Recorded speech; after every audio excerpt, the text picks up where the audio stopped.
इतनी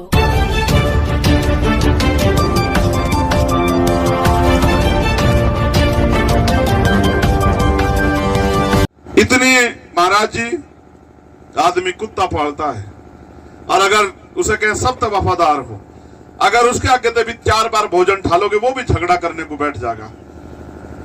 मगर हमारे लोगों को पता नहीं क्या हो गया है, ऐसा लगता है जैसे जिंदे हो ही ना, क्योंकि जिंदा आदमी तो कहीं ना कहीं उसके अंदर पीड़ होती है, वो कुछ ना कुछ बदलाव चाहता है। एक समय था कि हमारे कच्चे मकान होते थे, हमने मेहनत करके मजदूरी करके जो बाबा साहब हमें आरक्षण देके गए उसके आधार पर नौकरियां प्राप्त करके पक्के मकान बना लिए। लेकिन आज आप महसूस करो, आज हमारा समाज नशे की गत में जा रहा है। हमारे नौजवान घर से निकलते हैं और स्कूल जाने के बजाय शराब के ठेकों की तरफ जाते हैं और शराब पी के फिर वो पूरे दिन परेशान होकर घूमते फिरते हैं और वो सोचते हैं कि बदलाव हो जाएगा। हमारे जो पढ़े लिखे लोग हैं वो बेचारे गरीब लोग देसी पी रहे हैं, वो अंग्रेजी पी रहे हैं, वो शादी पार्टियां करते हैं, बढ़िया बढ़िया बोतल ठा के रखते हैं। गरीब लोग आके देखते हैं कि अमीर भी पी रहा है तो ये बहुत अच्छी चीज है, और वो शराब देखते हैं, वो भी अपने घर में कोशिश करते हैं उधार उधार मांग के कुछ बेच खोज के वो अमीर वो अंग्रेजी पीने का प्रयास करते हैं। ना अंग्रेजी तो जिंदगी बदलने की, ना देसी तो जिंदगी बदलेगी। अगर जिंदगी बदलनी है तो अपने संतों गुरुओं महापुरुषों की बात को सुनकर बदलेगी और अंधविश्वास पाखंडवाद के लात मार के बदलेगी। अंधविश्वास पाखंडवाद में घुसे रहोगे, अपने गुरुओं की बात के साथ नहीं खड़े होंगे तो कोई जिंदगी नहीं बदलेगी। आप बहुत सम्मानित लोग यहाँ बैठे हो, मुझे सिर्फ इतना बताओ, क्या यह गुलामी की जिंदगी पसंद आ गई है कि? अगर इस गुलामी की जिंदगी में मजा आ रहा है फिर तो कोई बात ही नहीं है, क्योंकि बाबा साहब ने कहा गुलाम को गुलामी का एहसास करा दो, वो अपनी पेड़ियां स्वयं तोड़ देगा। मैं तो आपसे पूछने आया हूं, यह जिंदगी पसंद आ रही है क्या? नहीं है जी, नहीं है। हाथ उठा के बताओ हाँ या ना, पता लग जा। फिर इससे बदलना क्यों नहीं चाह रहे हो? हैं? मैं तो तुम्हें ठाटी मान रहा हूं इनकी अपेक्षा। ना रुक जाओ, इसका आगे ना बढ़वाओ, इनके तो मेरे लोग बैठेंगे आगे जाकर, कोई फायदा ना।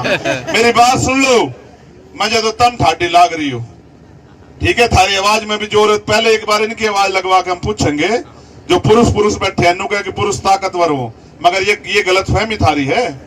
सदगुरु रविदास जी महाराज को भी एक माँ ने जन्म दिया और बाबा साहब अम्बेडकर को भी एक माँ ने जन्म दिया और मान्यवर काशीराम साहब को भी एक माँ ने जन्म दिया और मुझे और तुम्हें भी एक माँ ने जन्म दिया। जन्म देने वाली ज्यादा ताकतवर होती है, जन्म लेने वाला कमजोर हो सकता है, जन्म देने वाली कमजोर नहीं हो सकती है। इसलिए पहले इनकी आवाज देखूंगा मैं तुम्हें, एक बार तब ना बोलियो माओ बहनों, मैं एक बार इनसे पूछूंगा, इनकी जोर देखूंगा, इंगे वालों के भी, इंगे वालों के सबके। बताओ गुलामी की जिंदगी पसंद आ रही है क्या? बताओ गुलामी की जिंदगी पसंद आ रही है क्या? ये भी एक बार मैं थारे से पूछूंगा, इन्हें एक बार हरा दियो तुम, बस मैं थारी खेल हूं, मैं इस मंच से थारी बात करूंगा, ठीक है? नहीं, इन्हें एक बार हम लोग कमजोर कर देंगे। बताओ गुलामी की जिंदगी पसंद आ रही है क्या? बताओ गुलामी की जिंदगी पसंद आ रही है क्या? अब जीत गए।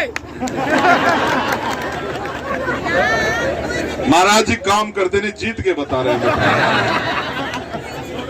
सुनो, इनते जीत का क्या लोगे? ये तो हमारा ही परिवार है, जीतना जिनसे उनसे जीतने को तो मैं कह रहा।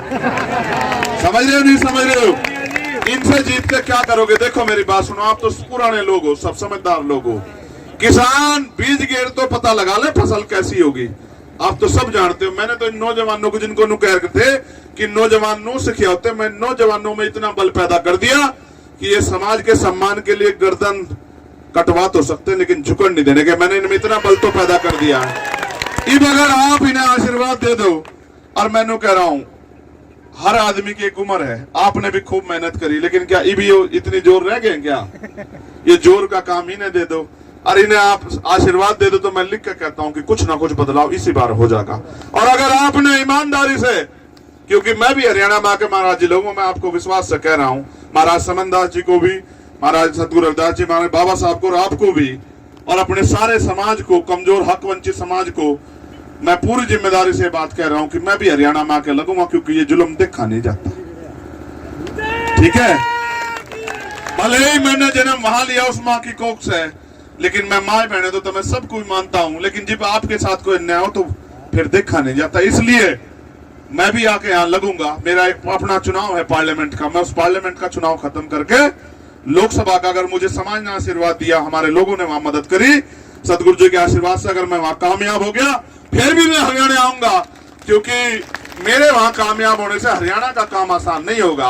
हरियाणा का काम आसान तब होगा जब आपके बीच के लोग, आपके अपने बच्चे कुर्सियों पर जाकर बैठेंगे और उन कुर्सियों में कलम की ताकत होगी और वहां जाकर फैसले करेंगे। क्योंकि कानून बना तो बाबा साहब गए हैं, लेकिन कानून लागू कराने की ताकत सरकार में है और नए अवसर पैदा करने की ताकत भी सरकार में। और मैं आपको जवान देकर कह रहा हूं, मैं कभी, देखो मैं आपको ये भी बता दूं, आप किसी के दर पे मत टेके आओ। मैं सदगुरु रविदास जी महाराज, भगवान वाल्मीकि महाराज, गुरु नानक देव, संत कबीर और भगवान बुद्ध के अलावा कहीं नहीं जाता। मैं किसी दरवाजे मत्था टेक कर नहीं जाता, कहीं नहीं जाता, कहीं नहीं जाता, कहीं भी। और गोली भी लगी मेरे, 4 गोली चली मेरे ऊपर, जेल में भी रहा मैं, सब कुछ, किसी में नहीं मरा, गोली से भी नहीं मरा। इसलिए नहीं मरा क्योंकि मेरे सत गुरुओं का आशीर्वाद मेरे ऊपर है। इसलिए मैं आपसे भी कह रहा हूं, वचन देकर कह रहा हूं, एक बार इस लड़ाई को लड़ने की ताकत आप हमें देकर देखो, फिर आप देखो कैसे आपके क्षेत्रों में विकास की नई योजनाएं आती है, कैसे आपके क्षेत्रों में इंडस्ट्रियल एरिया लग के आपके बच्चों को घरों पे, बहनों को घरों पर रोजगार मिलते हैं, कैसे आपके क्षेत्रों में बड़ी बड़ी योजनाएं आके आपकी तरक्की होती है, कैसे जो बैकलॉग या खाली पड़ा अपने भाइयों को रोजगार कैसे हम लोग देते हैं, कैसे जो है अच्छी पढ़ाई की व्यवस्था कराते हैं। आप ये महसूस करो, अमीर का बालक तो बड़े से स्कूल में घुस जा, लेकिन गरीब का बालक भी घुस पावा है क्या? 5,000 रुपए फीस, जहां 10,000 रुपए हम सारे कमा रहे महीने के, एक बच्चे की फीस का पूरा नहीं पड़ता, फिर रोटी नहीं सही मिलती। ठीक है, अमीर लोग तो बड़े बड़े अस्पताल में घुस जाओ, गरीब घुस सके क्या? ना तो ये बड़े बड़े स्कूल मारे, ना बड़े बड़े अस्पताल मारे। ये स्कूल भी मारे हो जाएंगे, अस्पताल भी मारे हो जाएंगे, क्योंकि राज उनका होता है जिनकी सरकार होती है। और साहब ये कहते थे मानव काशी राम साहब की, जिनका राज होता है उनकी बहन बेटियों को अपमान नहीं करता, उनके साथ कोई जुन जाति नहीं होती, उन्हें घोड़ी से कोई नहीं उतारता, उनका सामाजिक बहिष्कार कोई नहीं करता, उनके कोई लठ नहीं मारता, उनको कोई बेइज्जत नहीं करता और उनका हाथ कभी ऐसे फैला नहीं होता। मैं तो समझा ही सकता हूं, मेरा एक ही काम है। साहब कहते थे मैं तो अपने नालायक समाज को लायक बनाने के लिए निकला हूं।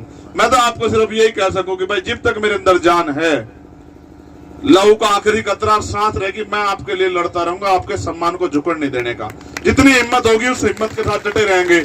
और ये भीम आर्मी आजाद समाज पार्टी आपकी स्वाभिमान सम्मान की रक्षा करेगी। मगर मैं आपसे भी कहूंगा, यहाँ बहरूप ये बहुत घूम रहे हैं और बहुत दिन हो गए ठगे जाते थे। मैं भाई इस बात को कह रहे थे, मैं निंदा नहीं चाहता किसी की, निंदा करके किसी कुछ होने वाला भी नहीं है। ना तो सतगुरु जी ने मुझे ये सिखाया कि किसी की निंदा करो, कोई किसी को बुरा कहेगा उसके माथे और कोई किसी को अच्छा कहेगा उसके माथे। ना तो हमारे गुरुओं ने सिखाया, ना हम किसी की निंदा चाहते। मैं तो सिर्फ आपसे कह रहा हूं, आपने सबको अजमा लिया, अब ये लड़ाई लड़ने की हिम्मत आप चंद्रशेखर आजाद को दो, फिर आप देखो कि कैसे जिंदगी बदलती है। अब आप सुनो, एक कहावत है कि अजमाए हुए को अजमाओगे तो वही मिलेगा जो मिलता आया है। अगर अजमाए वालों को अजमाया तो वही मिलेगा, अन्य फिर गांठ बांध लो आज से, कुछ नहीं करना, कुछ भी नहीं करना, बस मुंह तेनू कहना कि भाई हम तो इस बार अपने भाई को ताकत देंगे चंद्रशेखर। फिर देखो आप, अगर यहाँ की हवाई ना बदल गई ना जिन नरवाने की, फिर आप मुझे बताइयो, फिर आपकी ताकत बनेगी यहाँ, फिर आपको किसी के दरवाजे पे जाकर खड़ा नहीं होना पड़ेगा। और एक बहुत सारे पर्चे मेरे पास आए और एक पर्चे में लिखा हुआ है, एक क्या बहुत सारे पर्चों में एक ही बात लिखी, एक और प्रचार लग रहा है कि यहाँ भाई है पोलूराम पुनिया जो 36 साल से जेल में है, ये भी समाज की नाक है हमारी और सरकार से रिया नहीं कर रही। देख भाई, मैं तो तुझे एक बात बता रहा हूं, अगर कहीं यहाँ कहीं है जन आंदोलन तो हम करेंगे ही, क्योंकि जो सरकार हमारे साथ नाइंसाफी करेगी उससे तो हम लड़ेंगे। लेकिन अगर हमने ताकत बना ली तो जिस दिन हमारी सरकार यहाँ बनेगी या हम ताकत में हैसियत में होंगे, अगले दिन कोई नाइंसाफी हरियाणा में नहीं होगी। अगर उससे पहले हम काम करके आगे बढ़ गए तो बहुत बढ़िया बात है, अगर देर होगी तो जिस दिन हमारा ये राज का काम यहाँ मजबूत हो जाएगा उसी दिन बाहर भी होगा हमारा भाई और हमारी लड़ाई में भी हमारे साथ रहेगा और कोई किसी गरीब के बच्चे को जेल भी नहीं भेज पाएगा। इसलिए मैं आपसे आग्रह करूंगा, ऐसे मुट्ठी बंद करो सारी माए बहने, ऐसे मजबूत होनी चाहिए मुट्ठी, नहीं मजबूत नहीं बन रही है। क्या बात है, रोटी नहीं खाई है कि है? मैं एक बार देख लूं किसकी मुट्ठी नहीं तन रही, मैं एक बार देख लूं। एक दादी ने ठा तो इसे तो ठा नहीं रखी। अच्छा ठीक है, ठा ली छुट्टी ना। पीछे दादी के बहुत बड़े बड़े हाथ हैं भाई। मैं एक बार जांच लूं किसने नहीं बना रखी, मैं सिर्फ अपनू ही देख रहा हूं। आज एक माँ बैठी थी हरे सूट वाली, या ना बनाओ थी, फिर बना ली ने देख लिया, पोतिंग ही देख रहा है। अच्छा तो ऐसे उठाओ,